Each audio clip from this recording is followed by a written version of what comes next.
Hi VC, how are you doing? It's Pete back again. I know it's only been about 3 or 4 days since I did my last video, and this isn't even going to be the second part of the Svart collection that I promised to do. But in the last last few days, I've had a couple of deliveries of stuff, and with an upcoming trip to London and the Carlisle Record Fair the week after, I know I'm going to be getting quite a lot of stuff coming in. So I thought I'd better get these out of the way first, show you what I've been buying. So let's start with 4 albums I've got from Discogs. Now, I don't know about you, when I find something on Discogs that I quite fancy buying, I have a look at the seller's other stuff to see if there's anything else that I quite like to add to the order, so it helps to spread the cost a bit. So these are all from the same Discogs seller. First up is Dr. Hook and the Medicine Show's very first album from 1972. I always loved Sylvia's Mother when I first heard it, and this I've always wanted to have something from their early period before I think they became a bit of an MOR sort of band, pop band. Show you the back.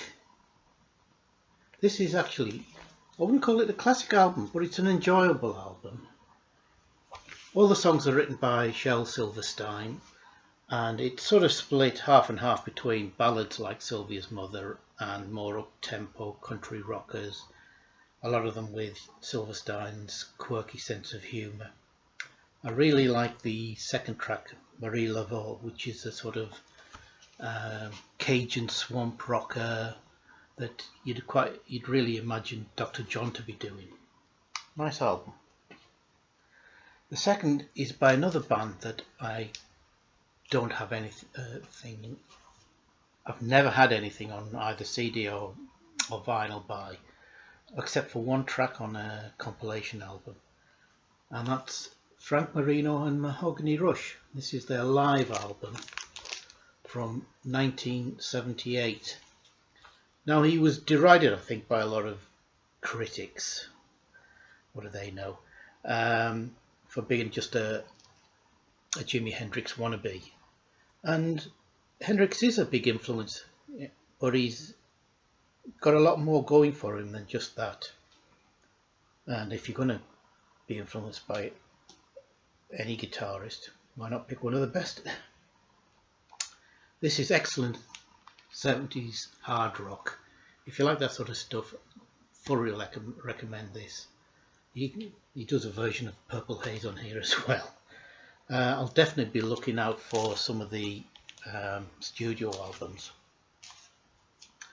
Next up is an album by a guy that I've just got a couple of CDs by, got no vinyl, and that's the multi-instrumentalist David Bromberg and his band. How late'll you play till? Now, if you haven't heard him, Bromberg's music covers such a wide range of blues, country, jazz, ragtime, bluegrass, bit of everything, and he is excellent. This is a double album.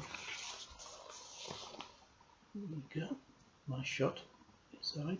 The first disc is studio, and the second disc is a live album.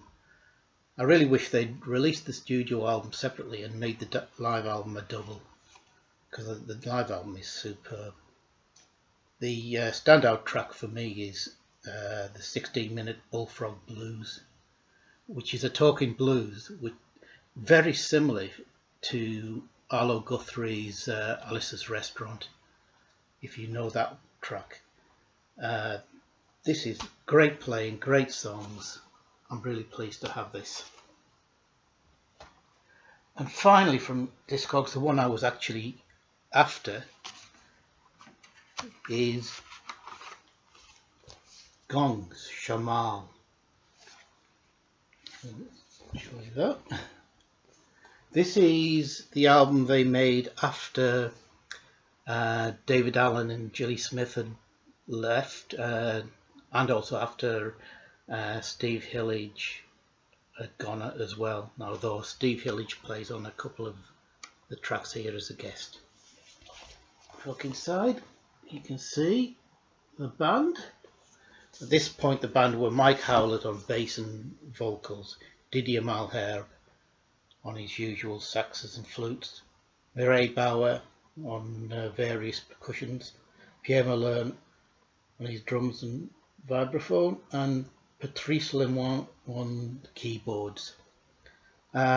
This is jazzier than Gong themselves. If you've heard Gong through the trilogy, then this is nothing like that really. Though some of the instrumental passages on this I can hear on the last of the trilogy albums, You. But like I said, this is very good, and I think it's an important stepping stone towards Pierre Malone's Gong. He's got that same sort of vibe to it. And really need now to get to the next album, Gazeuse. Right, the next ones are all new albums, and the first three came from Synedelic.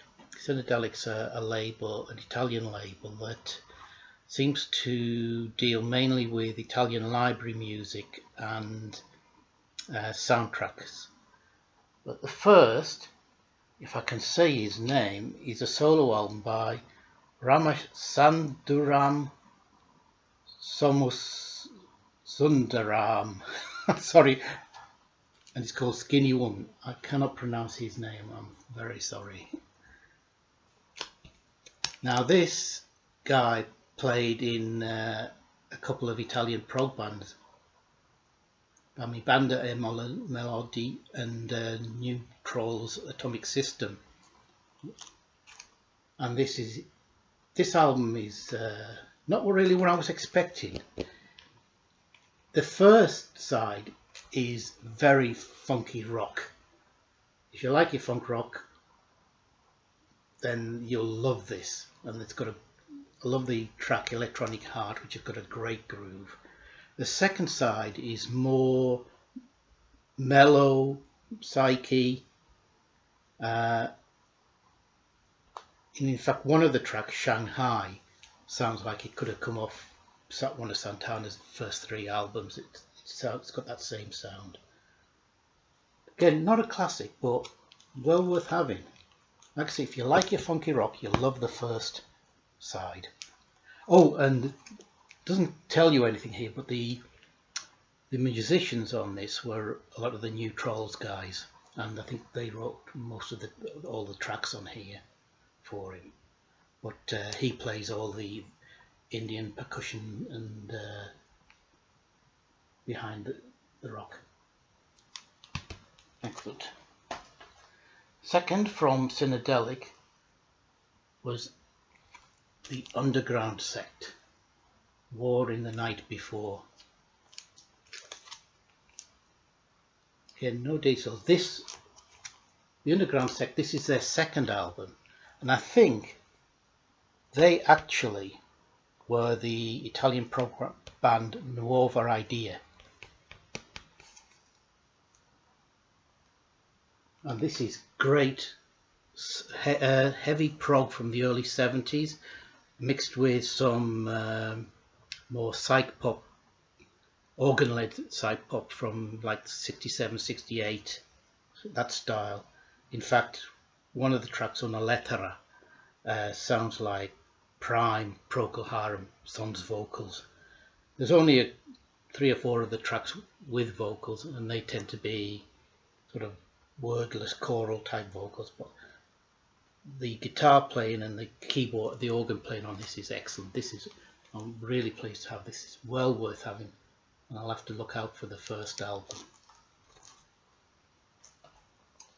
The third one I got from Synedelic isn't actually on their label. Now I love my percussion albums a la Mickey Hart Rhythm Devils, Digger Rhythm Band, Niagara, that sort of stuff. And this is all purely percussion, and it's called Alpha Percussion, and it's by a guy called Giovanni Cristiani.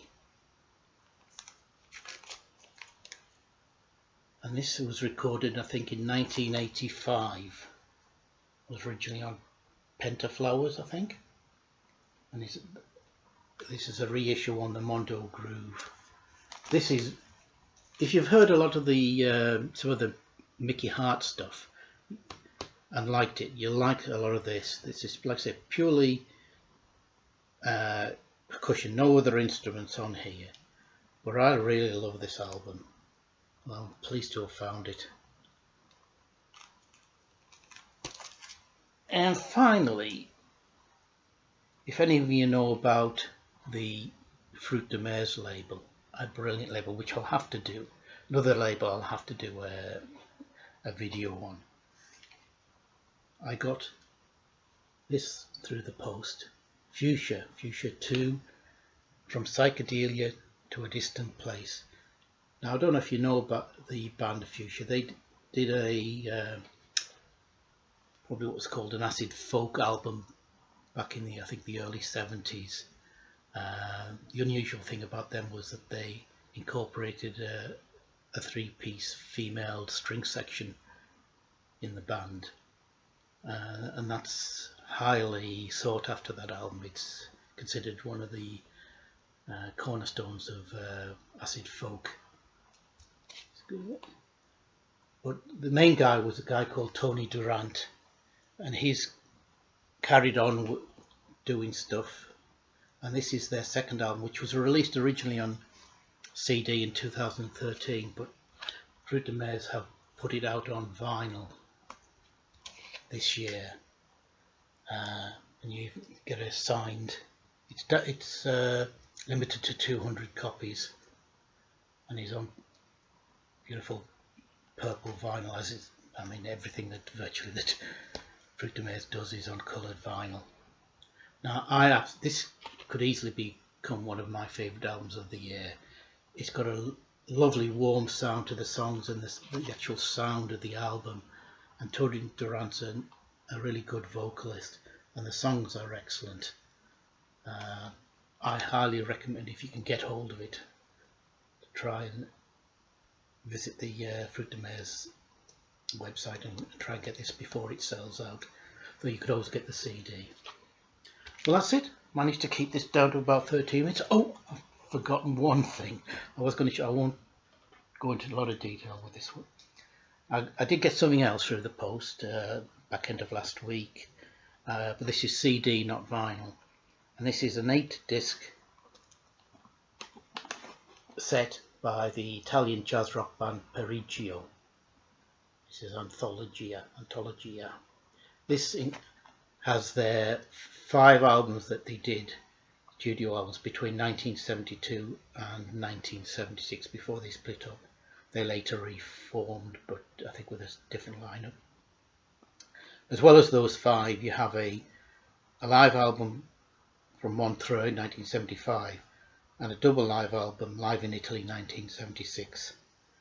The last disc is a DVD featuring performances in 1993 and 2008. If you like jazz rock, you'll love these. They've been described as sort of Weather Report meets Nucleus, so if that sounds like your bag, check them out. Brilliant band. Okay folks, thank you for that. I'll hope to do the second part of the Svad one soon, but I don't want to burn you out with my bloody face all the time. Take care. Thanks for watching. Bye.